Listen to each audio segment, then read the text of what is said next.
truth. Welcome to Drop Me Off in Nashville with Sabastian Roberts and Scott Huger. Well, good morning, good afternoon, or good evening. Wherever you are. Wherever you are, or whatever time it is. Hey, welcome to the Little Show That Could, and in fact, it still does. I'm Sabastian Roberts, and along with my very dear friend, Scotty Huger. What's going on, brother? Hallar and Swallar, your career goodbye. Hallar and Swallar, your career goodbye. Anybody who's been to Nashville knows what Hallar and Swallar means. And if you haven't, and you're one of the 18.5 million people that are coming there this year, you will know what Hallar and Swallar, your career goodbye. You absolutely will. Yeah. And you know what? In this one, guys, listen, y'all, this is going to be a very brutally honest. Icky. It's going to be icky. Sometimes icky. It's going to be icky. But this is truth. This is cold, hard fact, guys. Yeah. If you have a little light skin or you're little fluffy, sorry. Yeah, if you're sensitive. Just please skip, go to the next one because we're going to hurt feelings. No, you need to pay attention. But we're going to hurt your feelings. We're not your mom and dad. I'm probably going to hurt your feelings a little bit, but this is honesty. This is what happens. Seen it a million times. Seen it. And I'm a product of my environment. I've been there. I've done it. And I'm not bashful to. That's what's cool, Bash. I'm not bashful to be very nakedly honest about what I've done in my life, to my career, to my family, to my ex-wife. Look, I take responsibility for this stuff, and what we're talking about is, look, you can drink to the deal, or you can drink it all away, brother. Amen. Because I'm telling you, when you are in this business down in Nashville, Tennessee, you're not going to pay for alcohol. You're not going to pay for women. You're not going to pay for drugs. It's all going to be handed to you because people want to see you as a train wreck.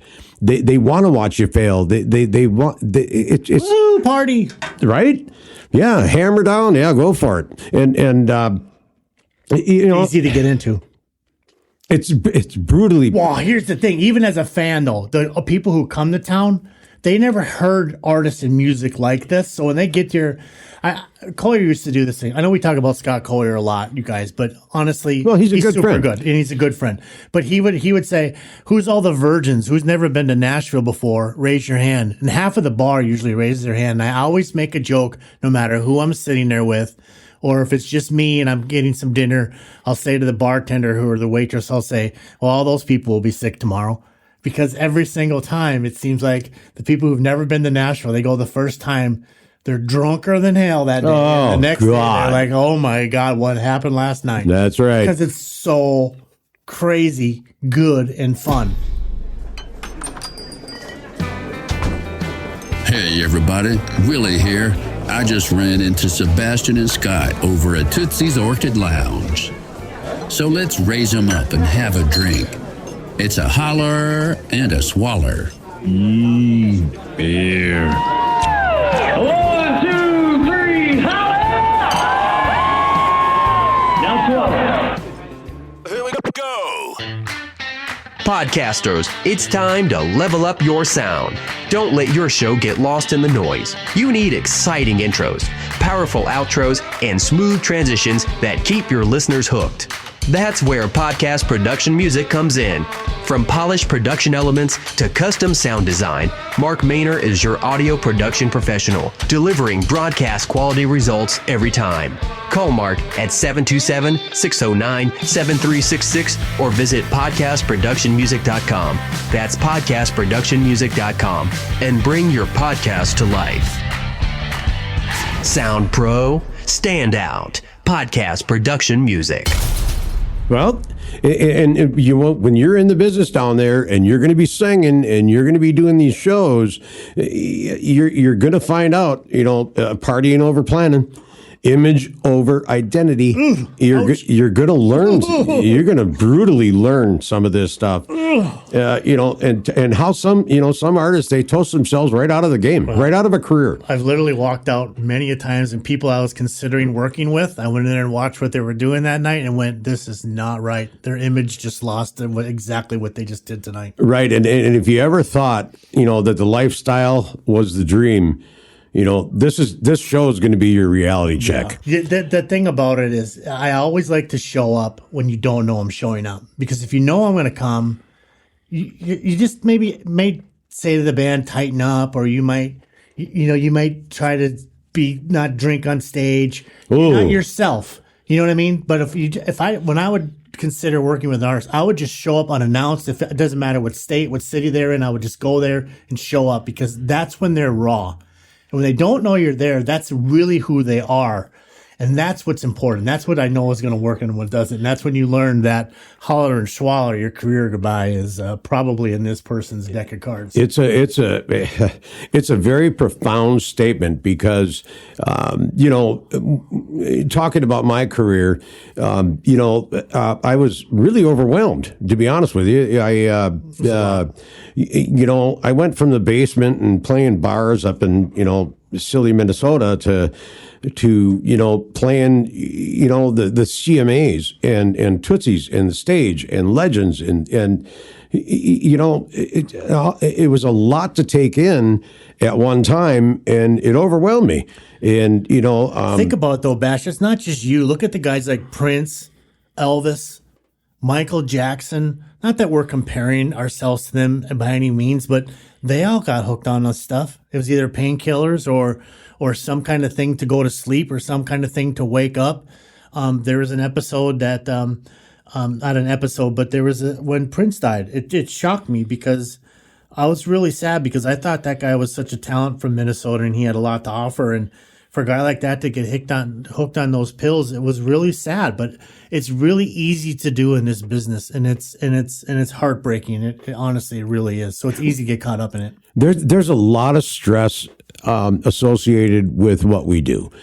Golly, I never realized it till I really got into this business. You're right. Artists have a lot on their shoulders. There's a lot of stress involved, man. I mean, you're talking about thousands of people that are counting on you for a good time and fun and to be able to laugh and dance and cry and make love. And there's a lot of frickin' stress involved in that. And the only way to take that away for me was, I was drinking. And I mean, listen, y'all, when I say I was drinking, I'm talking about 8 o'clock in the morning. Oh, yeah. Oh, God, that was nothing. I'd wake up in the middle of the night and have, whiskey 7 and just continue all day long. If you were my friend, there was many times as when I was managing you, I knew that if you were having a beer, we could have a conversation. As soon as you drank 7-7, you left. I left. Yep. Every time. Scotty would listen, y'all. Scott would, honest to God, if I said, I'll have a 7-7, Scott's like, whoop, my phone's ringing. I got to go. And he was gone. Simply because I knew that John was going to be an ass after that. And because that was when he got to a point in his life or in his stress level that he couldn't deal with it anymore, so he had to drown it. And I knew I wasn't going to be a part of the drowning. And you guys, this is really easy to fall into, because when you're doing shows, the crowd and the people they want to buy you shots, man. That's all they do. And Scotty. So we're with Uncle Cracker, and we did a show with Foreigner at the Grand Ole Opry. Or was that we the did Opry? The show? We went and watched them. Yeah. Foreigner, and it was at the Grand Ole Opry, and it was Uncle Cracker and Foreigner, and there was somebody else there. Jim Blossoms. Jim Blossoms. Whatever I don't know. And then they, I think it's some private gig or something for somebody, but it was cool. Again, our friend. Yeah, it was for BMI. Cracker Dave got us back there, and it was cool. So it was cool. Anyway, go on. But yeah, we I forgot even where I was. But no, we went to Music City Bar and Grill afterwards, and I had and then Scotty, so we're with Uncle Cracker, and it's cool, nice guy, by the way. And I love Matt. What a nice guy. Matt's a really great guy, and he. I never call him Matt because I didn't know him well enough to say that, but it was cool just to hang out with the guy, and he was super sweet. Anyway, so he's buying shots, a Crown, and he's like, hey man. we need a shot of Crown, and I'm like, oh God, I can't do another one. I'm gonna probably vomit. And Scotty is hanging in there with me. Right, let's go. Bring me another one. Scotty's hanging in there with me, and I'm like, oh my God, Scotty's a lightweight. He can't drink. He's gonna freaking die. So how's he doing this? So how is that happening? And I, honest to God, y'all, I went to the bathroom like 3 times and threw up. And I'm standing there like nothing. And Scotty is still vertical. I'm like, how and what? And I said, Scott, man, how are you not just sick? And he goes, You're not really drinking that, are you? I said, what? And what he had done was drink his Bud Light.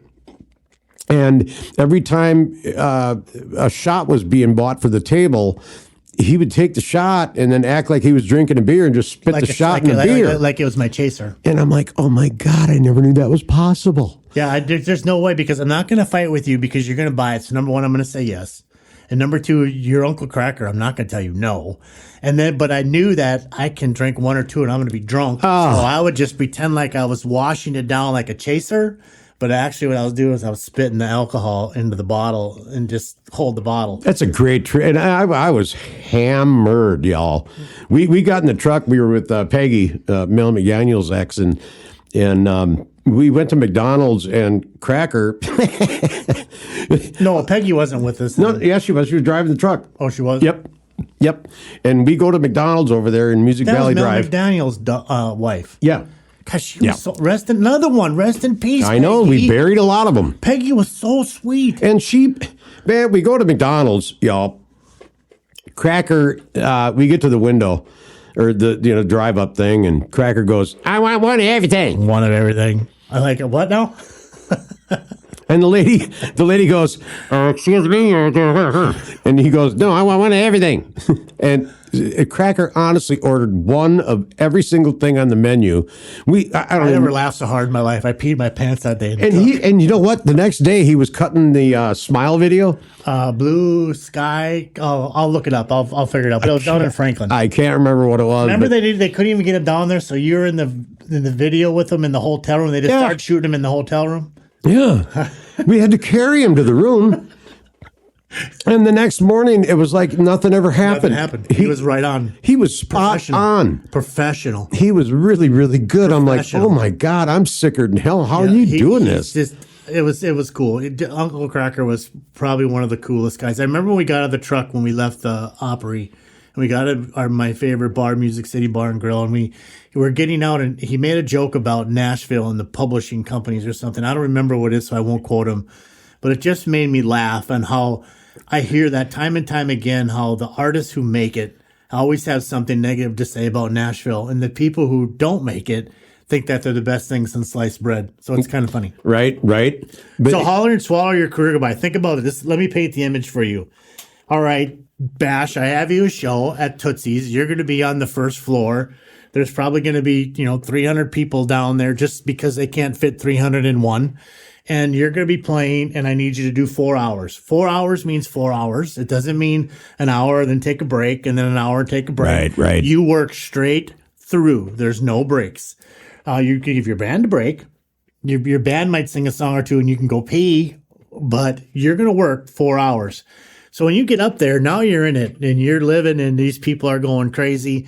And the next thing you know, the shots are going to come or the beers are going to come. Right. 10, 15 years ago, you could accept all them with open arms and be grateful that you got one. That is not accepted now. Not today. Do not do it. Or you're going to be roofied, or you could get spiked. Not only that, but anybody that you might have had the interest of in your career is going to watch you drink, and they're going to say, nope, we're done. Yeah, it's amazing. You'll quickly learn if you start taking shots on stage while you're performing. This is going to happen. You're going to get pregnant. You're going to have a DUI that night. You're going to get married because you're going to fall in love with somebody who you think is the best thing, and then she or he's going to move to Nashville. Now you're getting married. You can't sing come your third or fourth hour at all. You sound absolutely horrible. The pitch on you is like just gross. It's not even like you walk in, you think, who in the heck and how is this person on stage because you sound so bad? You think you sound good in your head. Oh, it sounds great to you. But it's terrible. So do the trick. Well, first of all, don't even take one in the first place. That's right. But if you have to take it, have the bottle up there and just spit it. Don't drink it. Yeah, no.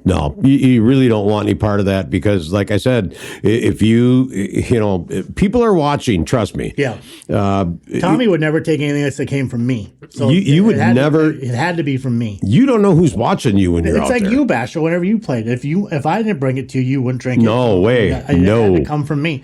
But you were always graceful. You always took the shot, but you didn't drink it. But you'd be like, hey, next thing you know, you're setting it behind your. Well, that's a Hallar and Swallar thing. Yeah, you're kind of hiding it or whatever, but at the same time, it's you got to be careful with that. Oh, you will swallow your career goodbye. Yeah, don't do it. And like I said, you're going to end up pregnant or get somebody pregnant, or you're going to DUI that night, or the next day the bar owner who you're supposed to be selling beer for there is going to fire you. Oh, you bet they will. Get out, because they're going to find somebody else who's not going to do that. They'll do it real quick too. Don't holler and swallow your career goodbye. We'll be right back.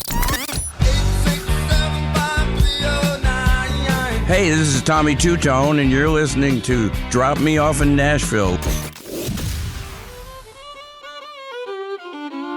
Howdy! I was glad you here, though. There's these two fellas running all over Nashville causing a ruckus.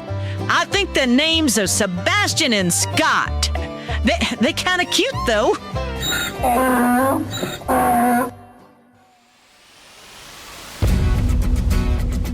Are you a TV producer or camera crew ready to capture the heart and hustle of Music City? Then we got your next hit TV reality show. Introducing Drop Me Off in Nashville, the reality series where country dreamers chase stardom, heartbreak meets dead ends, and every neon sign has its own story. We're calling all Nashville filmmakers, videographers, and crews to help bring this story to life. From Ryman Alley to Broadway nights, this is where the fans meet the future stars. Think Southern Charms meets ABC's Nashville. But real, raw, emotional. A self-contained docuseries. Want to get behind the camera and shoot the next breakout series? Reach out now at dropmeoffinnashville.com and let's make TV magic, y'all. Drop Me Off in Nashville, where the dreamers and the fans connect in reality. Oh. Okay. Oh, well, good. Okay. Well, apparently we're back. We're back right now. So, yeah, Scotty, when we kind of touched on it a little bit. You never know who's in that freaking crowd watching you. You don't know. You just don't. You don't know. I remember I was with Randy, and we had a meeting about the reality show that just got picked up. By the way, Drop Me Off in Nashville, and we went to Music City Bar, and that was the night that Loretta Lynn. They were doing a thing at the Grand Ole Opry to honor Loretta Lynn, and so Loretta Lynn's family all came into the Music City Bar and Grill. And Randy is dear friends with all of them, friends. So he got up and went over and sat with the family and visited. And he said, come with, but I didn't because, number one, it's not my place. Number two, I don't know them. And the last thing I wanted to do is they just honored their mom and their grandma up on the Opry stage. They're probably a little emotional or whatever those feelings are. Let Randy and them have their moment and be done with it. But anyway, that singer up on that stage had no idea that family was in. Who was right there? And I'm nobody. I'm just a dumb manager. But at the same time, I was there. Randy was there, who was a music investor. There's all these people that were in that room that night, and they had no clue who was sitting there. Any one of the three of us could have helped that person singing on stage that night with their career. Not that they were drinking or any of that stuff. I didn't see any of that. I'm not putting those two things together. I'm just saying when you're in an environment in Nashville, you don't know who's in that room. You don't. No. You're playing in front of you. There may be 5 people in there. There may be 300 people in there. There may be 4,000 people in there. But you don't know who's in there. I was, I was singing at Tootsie's during the CMAs, and I had no idea even who Tommy Barnes was. And Tommy Barnes and Jeff Cook from Alabama. Yeah. They were both there, and I can't remember Jeff's buddy's name, but he was there too. And Jeff Cook, another one who passed away. What I is know. going on? Man, we buried some people. Dude, and go figure, some of the people we know in this business are almost 80 years old. And I'm like, oh my God. That it kind of makes me feel old because... Older, not old. But you never know who's going to be in that audience, man. You really don't. And so... You got to stay on your career. It's very important that everything you do in public is something that you can be proud of, because those moments that you do something that is not... Everybody's got a phone.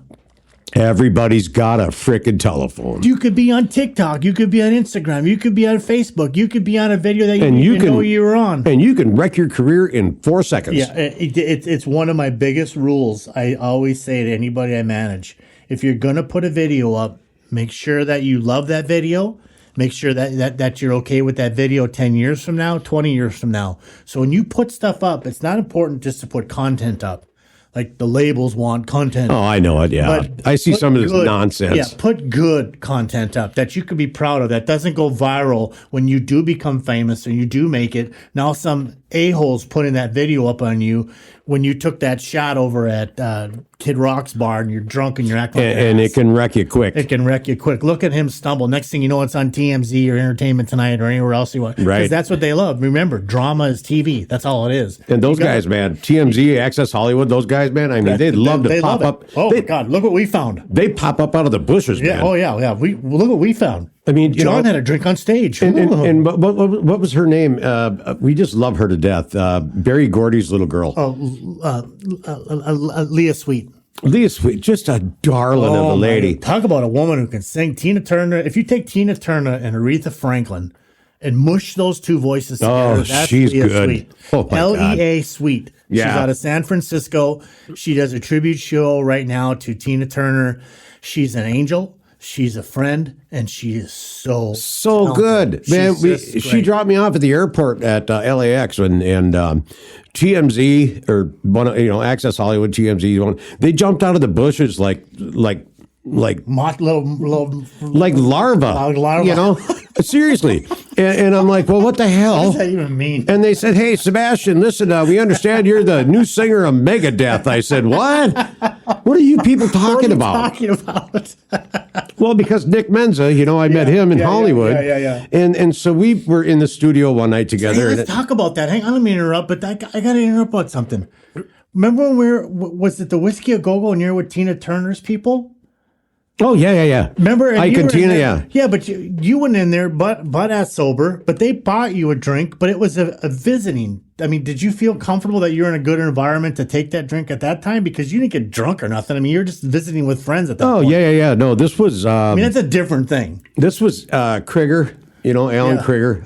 Was the drummer for Ike and Tina Turner and way back in the day. And then Tony Iommi from, Ozzy. But that was a visiting. That's different. If you we were just visiting. If you're at the dinner and the executive orders a glass of wine, you're pretty okay to order a glass of wine. Right. But I wouldn't order if they came to me first and I was the artist and they say, "What would you like to drink?" I would order a water or tea first if I was the first to order. But if an executive ordered first and ordered something that had alcohol in it, then I would feel like probably okay to order something. One. Yeah, one. Yeah, because you keep your head clear, and they're measuring you up everything you do. Yeah, one and done. It doesn't matter what they're doing. Yeah, one and done. You got to watch what you're doing. One and done. Yes. I should holler out to Lane Gilliland. One and done. That used to be always. One and done, man. One and done. So you guys come down to Nashville. It's cool. Honestly, you'll have a good time. Just be careful. We try to tell you this stuff for the simple reason is that you never know who's watching, you never know who's listening, and everybody has an iPhone. Not only that, but you can really destroy your career in 15 minutes. Yeah, imagine we've been down there for 5-6 years. You finally found 5 or 6 great songs that you're going to start working on. You're going to go in the studio. You have a producer lined up. You have interest from maybe a label or maybe a song plugger or a publishing company's watching you. Right. And the next thing you know, you go downtown and get your ass drunk and act like a moron. It's over. And it's done. It's you want to know done. why it can be done for them? Because there's one behind you. Yeah, There's you know somebody what? else behind you that'll just take your spot. And they're already where they need to be. So it doesn't matter if they drink themselves, fall down. It does not matter. You're nobody. Me, I'm nobody. When I was down there, I was nobody. You have to figure it out. So if you wreck yourself down there when you're nobody, you have no credibility at all. It's fun to go to a friend's house and have a good time. That's okay. If you're gonna go to a bar that nobody knows you, or that's never. And that's a whole different thing because when Cracker Dave. He dropped me off in a studio that one time with 3 Doors Down and Nickelback. Oh, yeah. That's right. Oh, my God. You and I went up there. I had the time of my life in there. I forgot about that. Yeah, that was 3 doors down Nickelback. That was great. You know, the lead singer, I think his name is Brad. He was on our television show, Legends and Lyrics, that I got to work on. And yes. He has cancer.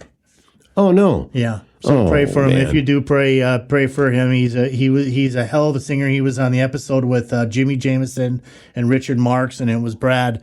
And Brad's fighting cancer right now, so lift him up, you guys, if you can. Oh, that's sad. He's a great human being. Well, listen, I look forward to the next episode, man. I have much fun with you, man. Next week. You know what? Listen, you guys, let me just say this because, whatever. I'm not licking boots.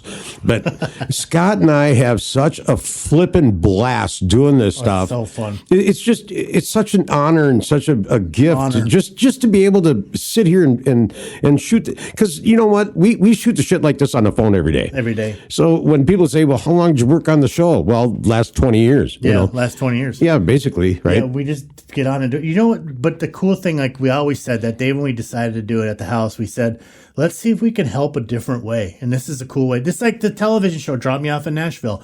We're not gonna have these artists have to go beg a label to pick them up anymore. We're gonna put them on television and we're gonna play their game. That's exactly right. Yeah. Yeah, I'm excited about it. And I'm excited about that. And that's something I'm not, so involved with yet. But I want to be. Don't forget the word yet. Yeah, but I want to be. I want to guide these young people, and maybe I have something left in the tank to give. I guess I don't know. Something. Hallar. Yeah. Swallar. Your career goodbye. Hey, everybody, like and subscribe. Share with your friends if you don't mind. We appreciate y'all. Have a good night, good afternoon, or good morning. Thanks for joining Sabastian and Scott. Don't forget to like and subscribe to join the Drop Me Off in Nashville family. Engineering and production provided by Podcast Production Music. Well, Nashville, can't thank you enough for all the time.